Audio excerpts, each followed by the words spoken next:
અને આજે આપણે ગુજરાત વિશે જાણવું છે તો શું છે ભાઈ ગુજરાતમાં શું છે?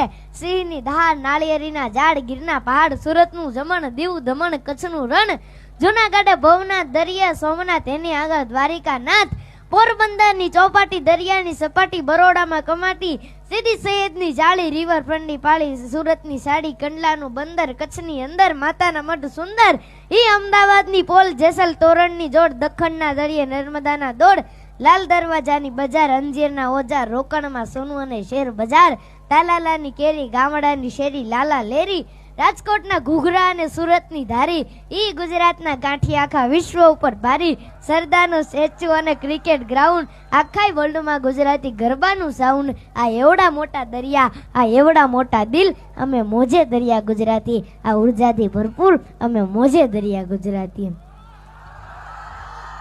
એ હથેળીમાં વાળ નહીં, ગધેડીને ગાળ નહીં, કુંવારાંડે હાળો નહીં, હંસકાય કાળો નહીં, મીંદડીને માળો નહીં, ઉંદરને ઉચાળો નહીં, કડી ઉપર તાળું નહીં, લાડુ ઉપર વાળું નહીં, કેળાને પાન નહીં, ગરજમાઈને માન, ડુંગરા નરમ નહીં, ગુલ્ફી ગરમ નહીં, પાપીને ધરમ નહીં, દિગંબરને શરમ નહીં, ફલફૂલમાં હાંધો નહીં, પણ તાળી પાડો તો વાંધો નહીં. એ વર્તમાન જ અણમોલ છે સાહેબ, હળી મળીને મોજથી જીવી લેજો. એ વર્તમાન જ આ અણમોલ છે સાહેબ, હળી મળીને મોજથી જીવી લેજો. કારણ કે ભૂતકાળ પાછું આવવાનું નથી અને ભવિષ્ય કોઈને ખબર નથી.